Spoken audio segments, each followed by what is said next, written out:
People like you are the trash of society. You're not worth the taxes we pay to keep you alive. I always think you should just disappear. I regretted bringing her to this restaurant today. Getting all excited, my mother Jane's face was expressionless, her eyes reflecting a distant place as if nothing was there. I thought maybe her heart wasn't here with us at the moment. It was scarier when my vision started to narrow and darkness crept in, and when I became completely blind, she says cheerfully. So when she actually lost her sight completely, she felt relieved.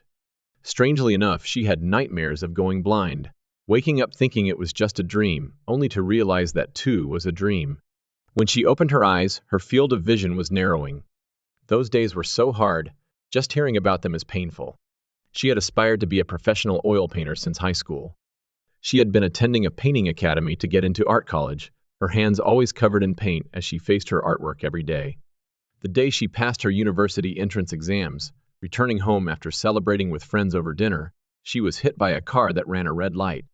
She was rushed to the hospital with a head injury, but the x-rays showed no abnormalities, and she got away with just some scratches and bruises. I'm alive, maybe I'm lucky, she thought. But a month later, the symptoms appeared. The corners of her vision started to feel dark, her vision blurred. At first, she thought these minor abnormalities were just due to fatigue. As it got worse, Jane, who had visited a small local hospital, was immediately referred to a university hospital. Traumatic cataract. It's probably a sequel of the accident, said Dr. Brown. And she wondered, why me? Anything else would have been better. Why did it have to be my eyes? Frantically painting, and painting, more yet feeling unfulfilled, my mother completely lost her vision 3 months later and was thrown into a world of darkness. Back then, she was so distraught, you wouldn't believe it, considering her bright personality now. She even joked about having attempted suicide during those tough times. She faithfully met my father. They got married, and I was born. I was able to become strong because of your father, Mike, and April being blind. She promised herself not to let anyone look down on her husband or children. As a wife, she cherished her husband, made lunches for her children, taught them, scolded them, and really tried her best in everything. Unable to do everything alone, she always sought help and found ways to manage. When she heard my sister, 3 years younger than me, named April, was being harassed at school, she even went to the school alone, despite the tendency to be shunned because of her blindness. She ran for public display of affection and worked hard to establish her place, making her popular with neighbors and other moms. Even after her kids graduated, being a guy, I was too embarrassed to say thank you face to face. During adolescence, I complained about the color of the lunch she made and called her names. I even told her not to come to school events, yet I always respected my mother, who always did her best for us. Mother, strong and cheerful, had a tough past. I grew up pretty ordinary and healthy, but whenever I think that I've inherited my mother's strength, I feel like I can do anything. Chad from the baseball team likes Luna. During high school, when everyone gets excited about who likes whom, I was too busy with work and studies to care about that. But I remember hearing multiple times about Chad's unrequited love for Luna. I never thought it would relate to me, though. To fulfill my sister April's dream of becoming a news anchor, our family sent her to a prestigious private school for girls, which was a bit of a stretch for us financially. Our family, where my father is a typical office worker, had to pull together and save every penny to afford her tuition. Luckily, I was a decent student and wasn't interested in private schools, so I ended up attending a mid-tier public high school. Aware of our family's financial situation, I diligently worked at a part-time job in a diner, saving up for college and personal expenses. Half a year into my job, Chad started frequenting the diner, lingering around and specifically targeting me. Ah, that must be the Chad rumored to have a crush. I hadn't interacted much with him until he began showing up during my shifts, spending hours with his friends. He was loud, disturbing other customers, and despite repeated warnings from our manager, Max, he wouldn't calm down. He kept smirking at me. I was puzzled by this until Luna approached me the following week. You're always in the library studying when you're not working, right? I've noticed. I like you, she confessed, handing me a letter with a heart on it. Chad's behavior was linked to this. Unfortunately, I had no interest in Luna. Sorry, I appreciate your feelings, but I tried to say it as gently as possible, but she started crying and ran away. From the next day, Chad's harassment intensified. It started with just being at the family restaurant, but it escalated to harassment at school when someone tampered with my textbooks. I was truly at my wit's end. Chad's family is wealthy, with both parents apparently holding executive positions in publicly traded companies. He maintains his grades with the help of a private tutor, a one-on-one teaching arrangement. I didn't want to succumb to the bullying, nor did I like the idea of reporting it, so I decided to focus on my studies as a form of resistance. I thought if I could outshine him academically, he might stop bothering me. In hindsight, it was a tough thought. Consequently, Chad disliked me even more, but I gained enough academic success to choose any university for my undergraduate studies. I opted for a local state university. Then Chan's antics had decreased. Rumor had it that Luna had found a new interest in university. I regained my peace, enjoying learning and expanding my horizons. College was a joy each day, feeling like it broadened my perspectives. After using my high school savings for graduate studies, I landed a job at a mid-tier research institution, starting later than most peers. I planned to treat my parents with my first paycheck to ease their concerns.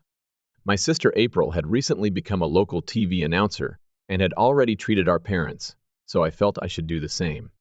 This restaurant was where my dad first met my mom. "Once I'm wealthy, I'll take you to that restaurant," she frequently joked about the restaurant's name. I was thrilled that my childhood dream of taking her there was becoming a reality. On the day, an emergency business trip meant Dad had to leave, so it was just Mom and me. As we walked arm in arm, she joked, "Next time I should say I want to go to the Caribbean Sea." I laughed. "What's this place like?" she asked. Once seated, I described the restaurant's ambience, the staff's attire, the decor, and the chandelier color. I wasn't sure if it stirred my mother's memories, but I described it vividly. Then a familiar voice said, "Mike, long time no see." It was Chad in an expensive suit. He sat in my father's seat and started boasting about his life and invited. He had attended a top university and landed a job at a major company through his parents' influence. This made me think of the costs of elite education. Being part of the elite means hardly working while the paychecks ruin life's easy. "So what about you, Mike, still at the diner part-time?" he asked with spite, maintaining our old hierarchy. Disliking the idea that anything I said would make me seem inferior, I remained composed. I spoke of my academic journey, my research job, and bringing my mom here with my first paycheck. "This place must have been a stretch on your first paycheck, huh?" "I come here often, but for someone with less, it's a big expense," he taunted. Despite his attempts to provoke me, I remained calm but frustrated. I wanted him to leave, mindful of my silent mother. "As it's a special occasion, I'd appreciate it if you left. Our meal is about to arrive." Perhaps it was my blunt demand for him to leave that bored Chad, who then turned to look at my mother. He seemed to realize that she couldn't see him. "Sorry for intruding on your family time," he said. He playfully waved his hand in front of my mother's eyes, and upon seeing her non-reaction, his face took on a mischievous, almost triumphant expression. "What? So you're the child of a disabled person?" My anger surged, and I was about to raise my voice. But I regained my composure when my mother called out, "Mike." Chad respectfully pulled a business card from his pocket. "I'm Mike's high school classmate, Chad. If you have a disability, our company can offer some support." "Here's my business card," he said, mentioning the company's name and handing the card to my mother. "Oh, you can see." My apologies, his sincerity was obvious.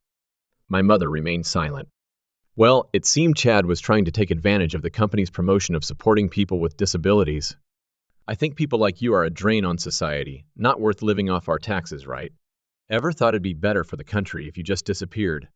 With a beaming smile, I was about to ask my mom, "I think this guy is going to ruin the entire celebration." Just as I was considering asking the staff to have him escorted out, my mom said quietly, handing out your company's card, "You are representing them. Should I take what you just said as your true feelings?" My mother faced Chad with her sightless eyes, responding with a strong tone and a mocking air.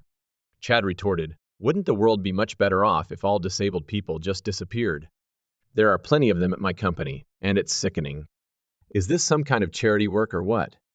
I expected my mom to respond firmly, but she simply said, "It's such a pity to see a young person with so much potential having such thoughts," and then she fell silent. "Can't even argue because it hit too close to home, huh?" Saying this, Chad got up from his seat, looking satisfied with having spoiled the mood. Sorry for ruining our celebratory dinner, my mother apologized. It wasn't her fault. Chad was an acquaintance of mine. I should have ignored him from the start. What was that prediction about? I asked her. I'd never heard her say something like that before, but it didn't seem like she'd easily lie about knowing the future. She was definitely up to something. You'll understand by tomorrow, she said with just that one sentence, and I could feel the pressure in her voice indicating that she didn't want to discuss this topic any further. As the dishes started to arrive, and I explained the colors in the presentation to my mom, who was surprised by the deliciousness, thoughts of Chad gradually slipped from my mind. In the taxi home, my mother's distant gaze, despite her blindness, troubled me. The next day, during my break at work, I checked my phone to find several missed calls from an unknown number. Is that you, Mike? Sorry, please hear me out. I was wrong. When I called back, I heard Chad's voice. However, I could sense an atmosphere of desperation, as if he was on the verge of tears. It seemed he had gone through great lengths to get my contact info through a classmate. Please, I apologize for everything. Tell your mother I was wrong about yesterday, he pleaded. I was confused. As my mother had predicted, he had been called to the executive's office that morning and fired. I didn't know your mother had such power. This is really bad for me, he said in panic. I calmed him down, promising to check with my mother, and ended the call.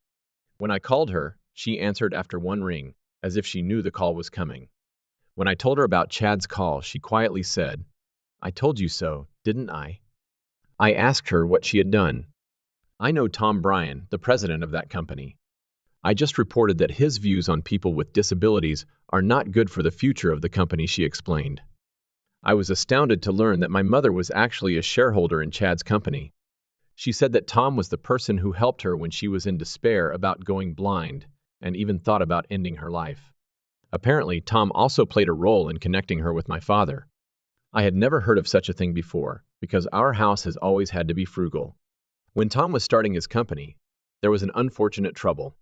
He asked my father to invest in it as a way of thanking him for saving me, she explained. The shares were inherited by my mother after my grandfather passed away.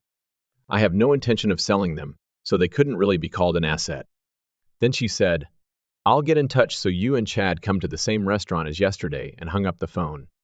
Despite being by my side all this time, her tone was so commanding, she seemed like a different person. After work, I met up with Chad and headed to the restaurant from yesterday. Chad, looking completely different from yesterday, seemed to have no spirit. He appeared extremely fatigued, wearing a rumpled suit. As we were seated, I saw my mother and a man talking at the table. Mr. Bryan, from the way Chad addressed him, I realized this man was Tom. Chad, right? I've heard everything. I've done some research on what you've been doing in the company. I've concluded that someone like you is a risk to the growth of our company. As declared today, you will have to leave our company, he said. Chad, pale as a ghost, realized the decision was final and slumped to the ground. Bryan's company has recently launched a project to support people with disabilities. They are actively creating employment opportunities for people with disabilities and seeking employees who can maintain a neutral emotional stance towards them. It's understood that if people with biases are employed, it hampers the effective collaboration. Mutual support with those who have disabilities in a company striving to bring out the best form of synergy. Individuals who lower the corporate value under the guise of the company's name emerged as a future risk.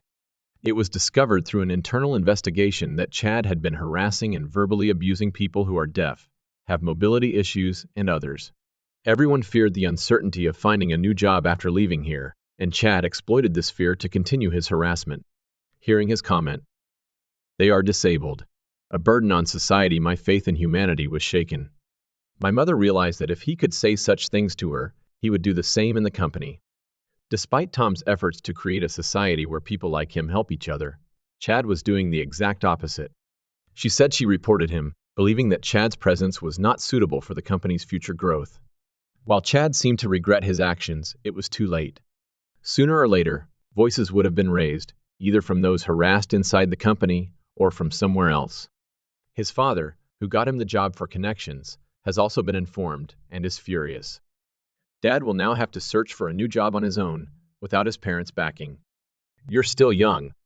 If you realize and change now, there's hope.